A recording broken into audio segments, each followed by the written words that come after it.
দীর্ঘ 12 থেকে 13 বছর পর আজকে গেলাম আমাদের এলাকার বৈশাখী মেলাতে। এত বছর পর কেন আজকে হঠাৎ করে মেলাতে গেলাম আর কাদেরকে সাথে নিয়েই বা গেলাম, সবকিছুই কিন্তু থাকবে আজকের ভিডিওতে।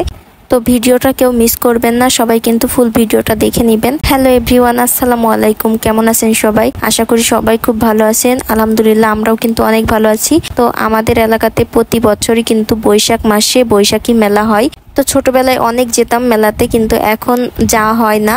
এখন বললে ভুল হবে, প্রায় 12 থেকে 13 বছর ধরে আমি এই মেলাতে আর যাইনি। মানে আমি লাস্ট যে কবে গেছি সেটা আমার মনে নাই, হয়তো আমি ক্লাস 6-এ কিংবা 5-এ পড়ি, সেই সময় আমি লাস্ট মেলাতে গিয়েছি, তারপর আর যাওয়া হয়নি। তো আজকে এত বছর পর আমার মেয়ে আর আমার ভাইয়ের মেয়ের বায়নার কারণে আবারও যেতে হচ্ছে। তবে মেলায় যাওয়ার 5 মিনিট আগেও কিন্তু আমি জানতাম না যে আজকে আমি মেলায় যাব, কারণ আমার যাওয়ার কথাও ছিল না। কিন্তু জেবা আর স্নেহা দুই বোন এত বেশি বায়না করে, ওর মামাকে ধরে যে আজকে আমাদেরকে মেলায় নিয়ে যেতেই হবে। মানে গত 2-3 দিন ধরে ওরা অনেক বেশি বায়না করছিল মেলায় যাবে, কারণ জেবা কিংবা স্নেহাকেও কিন্তু আগে কখনো মেলা দেখেনি। তাই ওরা মানে বুঝতে পারছিল না যে মেলা জিনিসটা কি বা সেখানে কি হয়। তাই ওরা অনেক বেশি আগ্রহ নিয়ে ওর বাবার কাছে বলে যে আমরা মেলাতে যাব, মানে আমার ভাইয়ের কাছে। তো 2-3 দিন পর আজকে ভাইয়ার একটু সময় হয়েছে, যে কারণে ভাই আজকে নিয়ে আসলো। তো যে বা সিনহা দুইজনই কিন্তু ছোট, ওরা দুইজন কিন্তু বাইকে বসে থাকতে পারবে না। সিনহা যদিও বা বসে থাকতে পারবে, কিন্তু জেবাকে কিন্তু ধরে রাখতে হবে কিংবা কোলে নিতে হবে। যে কারণে ভাইয়া বললো তাহলে তুইও আমাদের সাথে চল, জেবাকে রাখবি, না হলে জেবা তো একা বসে থাকতে পারবে না। তাই আমিও চলে আসলাম। কিন্তু তো আমরা 4 জনই প্রথমে মেলাতে আসলাম। আর আসার পর আমাদের অবস্থা তো খুবই খারাপ, কারণ এত বেশি গরম ছিল। আমাদের ফেস দেখলেই বুঝতে পারবেন, মানে খুবই রোদ গরম। গ্রামে তো অনেক বেশি রোদ গরম পড়ছে। তো আমরা এসেই প্রথমে জুস নিয়ে নিলাম, সবাই এখান থেকে জুস খাচ্ছিলাম।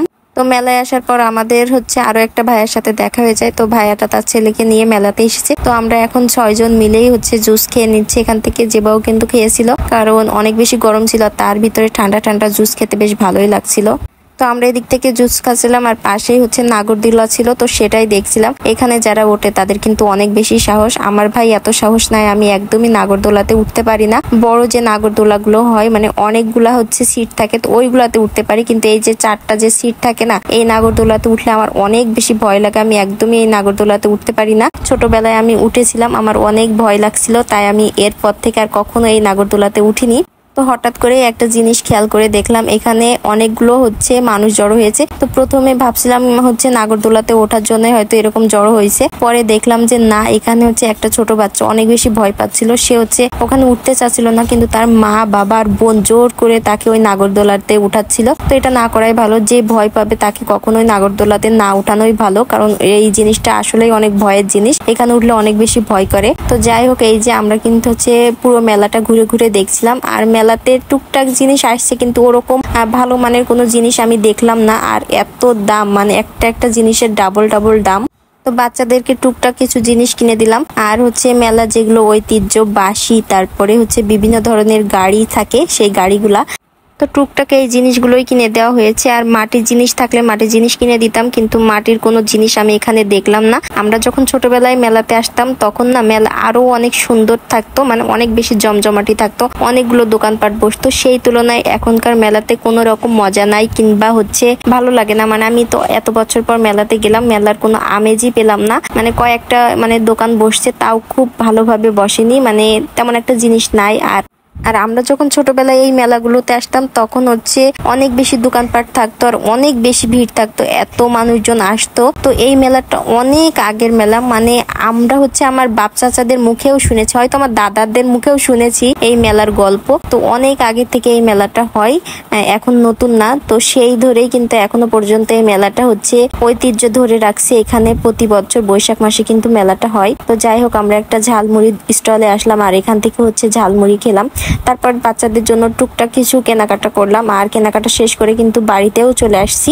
আর মেলাতে যাওয়ার পর খুব ভালোভাবে কিন্তু আমার ভিডিও করা হয়নি, কারণ গ্রামের মেলা, সবাই তাকাচ্ছিল আমার ভিডিও করা দেখে, তাই একটু শাই ফিল হচ্ছিল, যে কারণে আর ভিডিও করা হয়নি। তো যাই হোক, এই যে বাড়িতে আসার পর দেখুন জেবা যে খেলনাগুলো কিনে নিয়ে আসছে সেগুলো সবাইকে দেখাচ্ছিল, আর অনেক বেশি এনজয় করছিল। তো একটা দুঃখের বিষয় কি জানেন, জেবা সিনহাকে 2টা বাঁশি কিনে দিয়েছিলাম। সিনহার বাঁশিটা আছে কিন্তু জেবার বাঁশিটা মেলার ভিতরে হারিয়ে ফেলেছে। কখন যে হাতের থেকে ফেলে দিয়েছে আমরা কেউ কিন্তু জানি না। তো যাই হোক, বাড়িতে আসার পর দেখি নাই। আর এখানে হচ্ছে কয়েক ধরনের মিষ্টি নিয়ে আসলাম। তো এই জিনিসগুলো না আমরা হচ্ছে যখনই মেলাতে যেতাম তখনই কিন্তু খেতাম। এগুলো একদম মেলার ঐতিহ্যবাহী খাবার বলতে পারেন। রসমন্ডি, বাতাসা, কদমা, তারপর হচ্ছে ছাঁচের মিষ্টি। ছাঁচের মিষ্টিটা কিন্তু অনেক বেশি ফেভারিট একটা খাবার, অনেক ভালো লাগতো এই খাবারটা ছোটবেলায় খেতে। তো যাই হোক, এখনো মাঝে মধ্যে খাই। আর এই যে আমাদের জন্য টুকটাক কিছু জিনিস, আসলে খুব একটা জিনিস কেনা হয়নি, জাস্ট মেলাতেই ঘুরতে যাওয়া হয়েছে, কারণ ওখানকার জিনিস তেমন একটা ভালো ছিল না আর প্রচুর দাম ছিল। তো যাই হোক, এই ছিল আমার মেলার ভিডিও। কেমন লাগলো অবশ্যই কিন্তু কমেন্ট করে জানাবেন। তো সবাই ভালো থাকবেন, আল্লাহ হাফেজ।